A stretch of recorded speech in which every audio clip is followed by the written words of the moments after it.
Hello everyone. जैसा कि आप लोग जानते हैं, मेरा नाम प्रिंस है और मैंने कल ही ट्रांसप्लांट करवाया है। ठीक है, आज दूसरा दिन है, कल फर्स्ट डे था। मैंने वीडियो डाला है, ठीक, उसमें मैंने अपनी कंडीशन दिखाई है कि किस तरह की है। अभी कुछ ग्रोथ हुआ नहीं है, ना होगा। ठीक है, कम से कम 10 दिन 21 दिन लगेंगे। 21 दिन पे पीआरपी है। कल मुझे क्लिनिक जाना है और कल जो है वो पट्टी खुलेगी। ये जो पट्टी है अभी बंधी हुई, ये खुलेगी ताकि, और फिर इस पर जो है दवाई अप्लाई की जाएगी ताकि जल्दी जो है रिकवरी हो सके।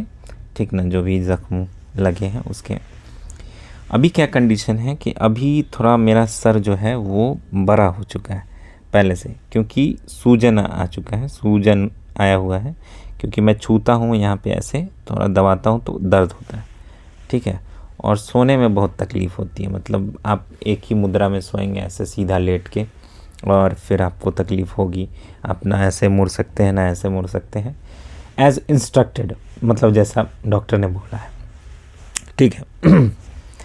अब इसमें क्या है कि बहुत सारे सवाल होते हैं जब भी हम किसी को देखते हैं कि उन्होंने ट्रांसप्लांट करवाया है, हम भी सोच रहे हैं कि ट्रांसप्लांट करवाएं।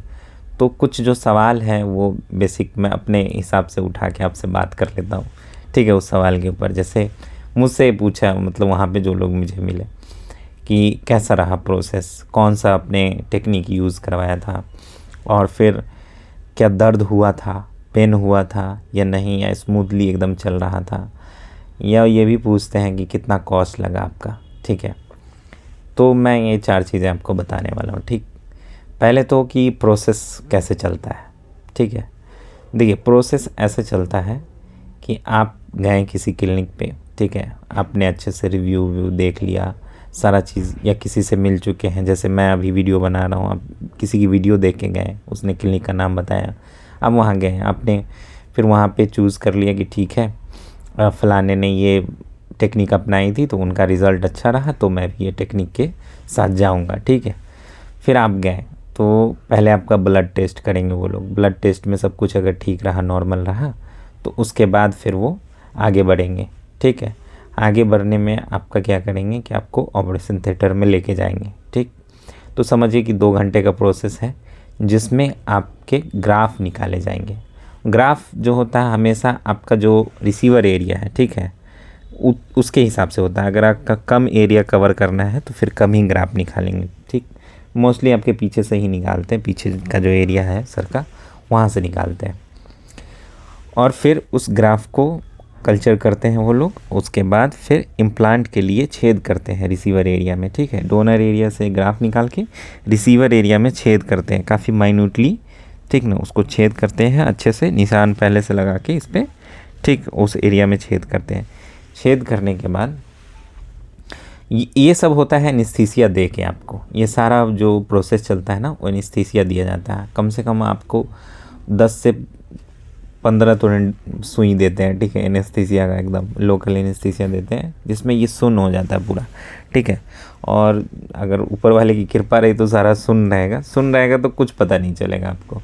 ठीक है, कुछ पता नहीं चलेगा क्या हो रहा है, सिर्फ आवाज़ें आती हैं जो आपके कान के हिसाब से, आपके सेंस के हिसाब से आपको समझ में आएगा कि शायद ये हो रहा होगा। क्योंकि आपका ऐसे है ना, आप पूरी तरह ऐसे करके सोए होते हैं आप अपने पेट के बल। ठीक है, तो इतना आप अंदाज़ा लगा सकते हैं कि क्या हो रहा है, लेकिन हो रहा होता है भाई, उधर जो भी हो रहा होता है। ठीक है, उसके बाद अगर कहीं पे एनेस्थीसिया का प्रभाव नहीं है, इफ़ेक्टिव नहीं हुआ, ठीक है, आप जैसे ड्रिंकिंग करते हैं लोग तो उनको एनेस्थीसिया अगर नहीं होता, क्योंकि हमेशा नशे ही में रहते हैं, तो एक नशा दूसरे नशा को काट देता है। तो नहीं हुआ तो उनके लिए दिक्कत हो जाती है कि कहीं पे भी आपका नहीं है मान लीजिए, और उन्होंने वहाँ पे चला दिया अपना औजार, तो फिर आपको लग जाएगा कि कितना दर्द हो गया एकदम। मतलब क्योंकि बेसिकली क्या है कि कट ही रहा होता है वो आपका। ठीक है, चमड़े या वो जो ग्राफ निकालने में ना चमड़ा ही उजड़ रहा होता है, तो हाल ख़राब हो जाएगा वो। तो अब जल्दी से आप बोल देना कि भाई मतलब मुझे दर्द हो रहा है, तो फिर से एनेस्थीसिया देंगे वो वहाँ पे। तो इस तरह करते करते 10-12 सुई तो आपको पड़ जाएगा भाई उसी समय। ठीक है, एकदम मतलब जेन्युइन बात बता रहा हूँ।